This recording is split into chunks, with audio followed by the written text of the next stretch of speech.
ನೀವು ಮಾಡೋ ಅನಾಚಾರಗಳಿಗೆಲ್ಲ ನಾವು ಬಕ್ಕೊಂಡು ಹೋಗಕ್ಕೆ ಬ್ರಿಟಿಷ್ ಸರ್ಕಾರ ಇಲ್ಲ ರೀ, ಪ್ರಜಾಪ್ರಭುತ್ವ ಸರ್ಕಾರ ಇರೋದು. ನನ್ನ ಅಂಬೇಡ್ಕರ್ ಕೊಟ್ಟರೆ ಪ್ರಜಾಪ್ರಭುತ್ವ ಸರ್ಕಾರ ಇರೋದು. ನೀವು ಮಾಡೋ ಎಲ್ಲ ಅನಾಚಾರಗಳನ್ನ ಸಹಿಸ್ಕೊಂತೀವಿ ಅಂತ ತಾವು ಅನ್ಕೊಳ್ಳೋದು ಬೇಡ. ಈಗಾಗಲೇ ಗುತ್ತಿಗೆದಾರರು ಬೀದಿಗೆ ಬಂದಿದ್ದಾರೆ, ಕಷ್ಟ ಆಗ್ತಿದೆ, ಸಾಲಕ್ಕೆ ಬಡ್ಡಿ ಕಟ್ಟಕ್ಕಾಗ್ತಿಲ್ಲ ಗುತ್ತಿಗೆದಾರರ ಕೈಯಲ್ಲಿ. ಅಂತಹ ಗುತ್ತಿಗೆದಾರರನ್ನ ಎಷ್ಟೋ ಜನಕ್ಕೆ ಕೆಲಸ ಕೊಡುವಂತಹ ಆ ಉದ್ಯೋಗದಾತರು, ಆ ಗುತ್ತಿಗೆದಾರರನ್ನ ತಾವು ಬೀದಿಗೆ ತಂದು ನಿಲ್ಲಿಸ್ತಾ ಇದ್ದೀರಾ ಅಂತಂದ್ರೆ ಶುಲ್ಕ ಹೆಚ್ಚಾಗೋದು ಅರ್ಥ ಮಾಡ್ಕೊತೀವಿ. 1000 ರೂಪಾಯಿ ಇರೋದು 1100 ರೂಪಾಯಿ ಮಾಡಿದ್ರೆ ಸರಿ ರೀ. 1000 ರೂಪಾಯಿ ಇರೋದು 10,000 ಮಾಡಿದ್ರೆ, 30,000 ಇರೋದು 10 ಲಕ್ಷ ಮಾಡಿದ್ರೆ ಮಾನ ಮರ್ಯಾದೆ ಇದೆಯಾ ನಿಮಗೆ ಅಂತ ಕೇಳ್ತಾ ಇದ್ದೀವಿ. ಈ ಸರ್ಕಾರ ಬಂದಾಗಿನಿಂದ ಸಾಮಾನ್ಯ ಜನಗಳ ಮೇಲೆ ಬೇರೆ ಬೇರೆ ರೀತಿಯ ದೌರ್ಜನ್ಯ, ಬೇರೆ ಬೇರೆ ರೀತಿಯ ಅನಾಚಾರ ನಡೀತಾನೆ ಇದೆ.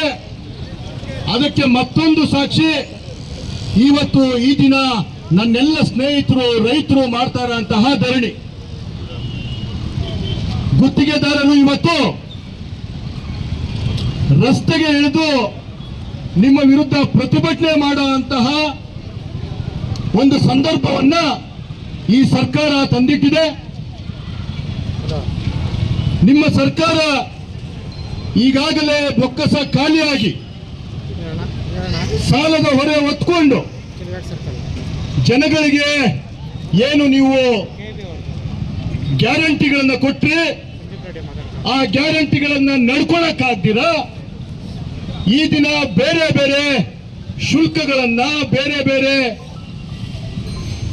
ಹಣವನ್ನ ಜನ ಕಟ್ಟೋ ಹಾಗೆ ಮಾಡಿ ಬೇರೆ ಬೇರೆ ದಾರಿನಲ್ಲಿ, ಬೇಡದ ದಾರಿನಲ್ಲಿ ಖಜಾನೆ ತುಂಬಿಸ್ಕೊಳಕ್ಕೆ ತಾವು ಮಾಡ್ತಾ ಇರುವಂತಹ ಈ ಕ್ಷುಲ್ಲಕ ಏನು ನಿಮ್ಮ ಯೋಜನೆಗಳಿದೆ, ಈ ಯೋಜನೆಗಳಿಗೆ ನಮ್ಮೆಲ್ಲರ ಧಿಕ್ಕಾರ ಇದೆ.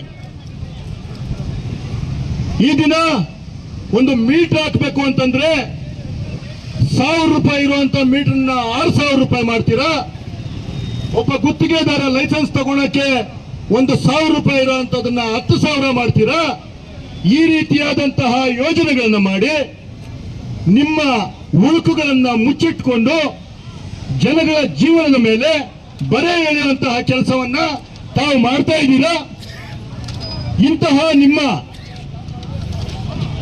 ಈ ಚೀಪ್ ಟ್ಯಾಕ್ಟಿಕ್ಸ್ ಏನಿದೆ ಇದನ್ನ ತಾವು ನಿಲ್ಲಿಸದೇ ಇದ್ರೆ ಮಾನ್ಯ ಮುಖ್ಯಮಂತ್ರಿಗಳಾದ ಸಿದ್ದರಾಮಯ್ಯನವರೇ ಚಿಕ್ಕಬಳ್ಳಾಪುರದಿಂದ ಸಾಮಾನ್ಯ ಜನತೆಯ ಪರವಾಗಿ ಈ ಕೂಗನ್ನ ಕೂಗ್ತಾ ಇದ್ದೀವಿ. ನೀವು ಮಾಡ್ತಾ ಇರೋದು, ಈ ಜನಗಳಿಗೆ ತೊಂದರೆ ಕೊಡ್ತಾ ಇರೋದು ನಿಮಗೆ ಒಳ್ಳೇದ? ಅತ್ಯಂತ ಹಿಂದುಳಿದ ವರ್ಗದಿಂದ ಬಂದಂತಹ ತಾವು ಈ ರೀತಿ ಹಿಂದುಳಿದ ವರ್ಗದವರನ್ನ, ಶೋಷಿತರನ್ನ ಮತ್ತೆ ಮತ್ತೆ ತುಳಿಯುವಂತಹ ಕೆಲಸ ಮಾಡ್ತಿದ್ದೀರಲ್ಲ, ಇದು ನಿಮಗೆ ಮನಸ್ಸಿಗೆ ಸಂತೋಷ ಕೊಡುವಂತ ಕೆಲಸನ? ತಮ್ಮ ಕೈಲ ಆಗದಂತಹ ಗ್ಯಾರಂಟಿಗಳ ಭರವಸೆ ಕೊಟ್ಟು ಆ ಭರವಸೆಗಳನ್ನು ಈಡೇರಿಸಕ್ಕೆ ತಮ್ಮ ಕೈಯಲ್ಲಿ ಆಗದಿರಾ ಈ ದಿನ ಜನಗಳ ಮೇಲೆ ಏನಿವತ್ತು ಈ ರೀತಿಯಂತಹ ಒಂದು ಬೇಡದಂತಹ ಶುಲ್ಕಗಳನ್ನು ಹೇರುವಂತಹ ಕೆಲಸ ಮಾಡ್ತಿದ್ದೀರಾ? ಇದು ನಿಮ್ಮ ಸರ್ಕಾರಕ್ಕೆ ಶೋಭೆ ತರುವಂತದ ಅಂತ ನಾವು ಈ ಚಿಕ್ಕಬಳ್ಳಾಪುರದ ಜನತೆಯ ಮುಖಾಂತರ ನಿಮ್ಮನ್ನ ಕೇಳ್ತಾ ಇದ್ದೀವಿ. ದಯವಿಟ್ಟು ಗೊತ್ತಿದೆ ಇವತ್ತು ಸರ್ಕಾರ ಏನ್ ನಡೀತಾ ಇದೆ ಅಂತ. ಮಾನ್ಯ ಮಂತ್ರಿಗಳು ಹೇಳ್ತಾರೆ ಗೃಹಲಕ್ಷ್ಮಿ ಯೋಜನೆಯ ಹಣ ಬರ್ದಿರೋದಕ್ಕೆ ನಾನು ಹಾಸ್ಪಿಟಲ್ ಇದ್ದಿದ್ದು ಕಾರಣ ಅಂತ ಹೇಳ್ತಾರೆ. ಇಂತಹ ಒಂದು ಕ್ಷುಲ್ಲಕ ಕಾರಣ ಕೂಡ ಕೊಡಬಹುದು ಅಂತ ನಿಮ್ಮ ಸರ್ಕಾರ ಇವತ್ತು ನಿರೂಪಿಸಿದೆ. ಯಾರೋ ಒಬ್ರು ಹಾಸ್ಪಿಟಲ್ ಇದ್ರೆ 3 ತಿಂಗಳಿಂದ 5 ತಿಂಗಳಿಂದ ಹೆಣ್ಮಕ್ಳಿಗೆ ಬರ್ಬೇಕಾಗಿರೋ ಹಣ ಬರ್ಲಿಲ್ಲ ಅಂತಂದ್ರೆ ನಾನು ಹಾಸ್ಪಿಟಲ್ ಇದ್ದೆ ಬಂದಿಲ್ಲ ಅನ್ನುವಂತಹ ಒಂದು ಕ್ಷುಲ್ಲಕ ಕಾರಣ ನೀವು ಕೊಡ್ತೀರಾ ಅಂತಂದ್ರೆ ಯಾವ ಮಟ್ಟಕ್ಕೆ ನಿಮ್ಮ ಸರ್ಕಾರ ಇಳಿದಿದೆ ಅಂತ ತಾವು ಯೋಚನೆ ಮಾಡಬೇಕು. ಮಂತ್ರಿಗಳಾಗಿದ್ದಂಥವ್ರು 10 ಹಲವು ಬಾರಿ ತಾವು ಹಣಕಾಸು ಸಚಿವರಾಗಿ ರಾಜ್ಯವನ್ನ ಮುನ್ನಡೆಸುವಂತವ್ರು ಇವತ್ತು ರಾಜ್ಯವನ್ನ ಈ ಅಧೋಗತಿಗೆ ತಗೊಂಡ್ಬಂದು ಇವತ್ತು ನನ್ನೆಲ್ಲ ಏನು ರೋಡ್ನಲ್ಲಿ ನಿಲ್ಲಿಸುವಂತಹ ರೈತರನ್ನ ರೋಡ್ನಲ್ಲಿ ನಿಲ್ಲಿಸುವಂತಹ ಕೆಲಸ ಮಾಡ್ತಿದ್ರಲ್ಲ. ನೀವು ಗುತ್ತಿಗೆದಾರರ ಮೇಲೆ ಹಾಕುವಂತಹ ಹೆಚ್ಚುವರಿ ಶುಲ್ಕ ನೇರವಾಗಿ ರೈತರ ತಲೆಗೆ ಬರುತ್ತೆ ಅನ್ನೋದನ್ನ ತಮ್ಗೆ ಯಾಕೆ ಗೊತ್ತಾಗ್ತಾ ಇಲ್ಲ?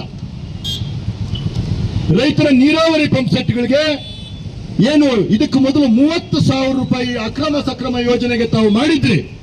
ಅದನ್ನು 2 ಲಕ್ಷದಿಂದ 10 ಲಕ್ಷಕ್ಕೆ ಮಾಡುವಂತಹ ಒಂದು ದುಸ್ಥಿತಿಗೆ ಸರ್ಕಾರವನ್ನ ತಗೊಂಡ್ಬಂದಿದ್ದೀರಲ್ಲ, ಇದಕ್ಕೆ ನಿಮ್ಗೆ ನಿಜವಾಗ್ಲೂ ನಾಚಿಕೆ ಆಗಲ್ವಾ ಅಂತ ಈ ಕಾಂಗ್ರೆಸ್ ಸರ್ಕಾರವನ್ನು ನಾವು ಕೇಳ್ತಾ ಇದೀವಿ. ದಯವಿಟ್ಟು ಸಿದ್ದರಾಮಯ್ಯನವರೇ ಹಾಗೂ ವಿದ್ಯುತ್ ಮಂತ್ರಿಗಳಾದ ಜಾರ್ಜ್ನವರೇ, ನಿಮಗೆ ನೈತಿಕತೆ ಇದ್ರೆ, ಮನಸ್ಸಾಕ್ಷಿ ಇದ್ರೆ, ಏನು ತಾವು ಈ ಅತಿಯಾದ ಶುಲ್ಕವನ್ನು ಏರಿದ್ದೀರಾ ಇದೇ ಕ್ಷಣದಲ್ಲಿ ತಾವು ವಾಪಸ್ ತಗೊಬೇಕು. ತಾವು ಗುತ್ತಿಗೆದಾರರ ಮೇಲೆ ಹೇರ್ತಾ ಇರುವಂತಹ ಪ್ರತಿಯೊಂದು ಎಕ್ಸ್ಟ್ರಾ ಏನು ಶುಲ್ಕವನ್ನ ಹಾಕ್ತಾ ಇದ್ದೀರಾ, ಅತಿಯಾದ ಶುಲ್ಕವನ್ನ ತಾವು ಏನು ಹಾಕ್ತಾ ಇದ್ದೀರಾ ಅದು ರೈತರ ತಲೆಗೆ ಬರುತ್ತೆ. ಯಾರು ಗುತ್ತಿಗೆದಾರರು ತಮ್ಮ ಕೈಯಿಂದ ಹಾಕಿ ಮಾಡುವಂಥದ್ದು ಏನಿಲ್ಲ. ಆ ಗುತ್ತಿಗೆದಾರರು ಏನು ಕೈಯಿಂದ ಹಾಕ್ತಾರೆ ಅದನ್ನ ಮತ್ತೆ ರೈತರಿಂದನೇ ವಸೂಲಿ ಮಾಡಬೇಕು ಸೋಲೆ. ಇಂತಹ ಒಂದು ಪರಿಸ್ಥಿತಿಗೆ ನೀವು ರೈತರನ್ನ ತಗೊಂಡ್ಬಂದು ಹೊಡ್ತಾ ಇದ್ದೀರಾ, ರೈತರ ಪರವಾದ ಸರ್ಕಾರ ಅಂತ ಹೇಳ್ತೀರಾ. ಇದನ್ನ ನೀವು ಮಾಡ್ತಾ ಇರೋದು ಅಂತ ಈ ಒಂದು ವೇದಿಕೆ ಮುಖಾಂತರ ತಮ್ಮಲ್ಲಿ ಕೇಳ್ಕೊಳ್ತಾ ಇದ್ದೀವಿ. ಈ ದಿನ ನಾವು ಏನು ಒಂದು ಹೆಜ್ಜೆ ಇಟ್ಟಿದ್ದೀವಿ, ಧರಣಿ ಮುಖಾಂತರ ತಮ್ಮ ವಿರುದ್ಧವಾಗಿ ನಾವು ಏನು ಒಂದು ಘೋಷಣೆಯನ್ನ ಕೂಗ್ತಾ ಇದ್ದೀವಿ. ಈ ಘೋಷಣೆ ಮುಂದೆ ನಿಮ್ಮ ಸರ್ಕಾರ ಬೀಳೋವರೆಗೂ ಹೋಗಬಾರ್ದು ಅಂತಂದ್ರೆ ಈಗಲೇ ತಾವು ಎಚ್ಚೆತ್ತುಕೊಳ್ಳಬೇಕು. ಈಗಲೇ ನನ್ನ ರೈತರ ಪರವಾಗಿ, ನನ್ನ ಗುತ್ತಿಗೆದಾರರ ಪರವಾಗಿ, ಈಗಾಗಲೇ ಗುತ್ತಿಗೆದಾರರು ಬೀದಿಗೆ ಬಂದಿದ್ದಾರೆ. ಕಷ್ಟ ಆಗ್ತಿದೆ, ಸಾಲಕ್ಕೆ ಬಡ್ಡಿ ಕಟ್ಟಕ್ಕಾಗ್ತಿಲ್ಲ ಗುತ್ತಿಗೆದಾರರ ಕೈಯಲ್ಲಿ. ಅಂತಹ ಗುತ್ತಿಗೆದಾರರನ್ನ ಎಷ್ಟೋ ಜನಕ್ಕೆ ಕೆಲಸ ಕೊಡುವಂತಹ ಆ ಉದ್ಯೋಗದಾತರು, ಆ ಗುತ್ತಿಗೆದಾರರನ್ನ ತಾವು ಬೀದಿಗೆ ತಂದು ನಿಲ್ಲಿಸ್ತಾ ಇದ್ದೀರಾ ಅಂತಂದ್ರೆ ಶುಲ್ಕ ಹೆಚ್ಚಾಗೋದು ಅರ್ಥ ಮಾಡ್ಕೊತೀವಿ. 1000 ರೂಪಾಯಿ ಇರೋದು 1100 ರೂಪಾಯಿ ಮಾಡಿದ್ರೆ ಸರಿ ರೀ. 1000 ರೂಪಾಯಿ ಇರೋದು 10,000 ಮಾಡಿದ್ರೆ, 30,000 ಇರೋದು 10 ಲಕ್ಷ ಮಾಡಿದ್ರೆ ಮಾನ ಮರ್ಯಾದೆ ಇದೆಯಾ ನಿಮಗೆ ಅಂತ ಕೇಳ್ತಾ ಇದ್ದೀವಿ. ಸಿದ್ದರಾಮಯ್ಯನವರೇ, ನಿಮ್ಮ ಸರ್ಕಾರ 2 ವರ್ಷಗಳಲ್ಲಿ ಕರ್ನಾಟಕ ರಾಜ್ಯವನ್ನು ಅಧೋಗತಿಗೆ ತಂದಿದೆ. ರಸ್ತೆಗಳೆಲ್ಲ ಹಾಳು ಬಿದ್ದಿದೆ. ಯಾವುದೇ ನೀರಾವರಿ ಯೋಜನೆಗಳಿಲ್ಲ, ಯಾವುದೇ ಒಳ್ಳೆ ಯೋಜನೆಗಳಿಲ್ಲ. ಅಂತದ್ರಲ್ಲಿ ಇವತ್ತು ಜನಗಳನ್ನ ಬೀದಿಗೆ ತರುವಂತ ಕೆಲಸ ಮಾಡ್ತಿದ್ರಲ್ರಿ, ನಾಚಿಕೆ ಆಗಬೇಕು ನಿಮ್ಗೆ ಅಂತೇಳಿ ಈ ಮುಖಾಂತರ ನಾವೆಲ್ಲರೂ ಸಹ, ನನ್ನ ಪಕ್ಷ ಸಹ, ನನ್ನ ಗುತ್ತಿಗೆದಾರರ ಪರವಾಗಿದ್ದೀವಿ. ನಾವೆಲ್ಲರೂ ನಮ್ಮ ಗುತ್ತಿಗೆದಾರರ ಪರವಾಗಿ, ನನ್ನ ರೈತರ ಪರವಾಗಿ ನಿಂತಿದ್ದೀವಿ ಅಂತ ಹೇಳ್ತಾ, ನಾವು ಜಿಲ್ಲೆಯಲ್ಲಿ ಯಾವುದೇ ಕಾರಣಕ್ಕೂ ಅನುಷ್ಠಾನ ತರೋದಕ್ಕೆ ನಾವು ಬಿಡೋದಿಲ್ಲ. ಇದರ ವಿರುದ್ಧ ನಾವು ಹೋರಾಟ ಮಾಡ್ತೀವಿ. ಇದರ ವಿರುದ್ಧ ನಾವು ಗಟ್ಟಿಯಾಗಿ ನಿಂತ್ಕೊಂತೀವಿ.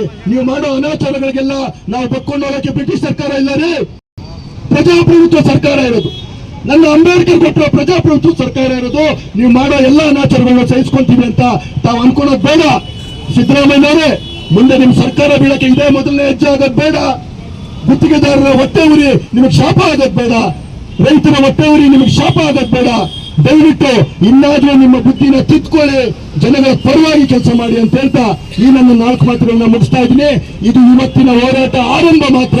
ಮುಂದೆ ನಿಮ್ಮ ಸರ್ಕಾರದ ಬುಡಕ್ಕೆ ಬರುತ್ತೆ. ದಯವಿಟ್ಟು ಇದನ್ನ ಮನಸ್ಸಲ್ಲಿ ಇಟ್ಕೊಳ್ಬೇಕು ಅಂತ ಈ ಮುಖಾಂತರ ನಿಮ್ಗೆ ಹೇಳ್ತಾ ಇದ್ದೀನಿ.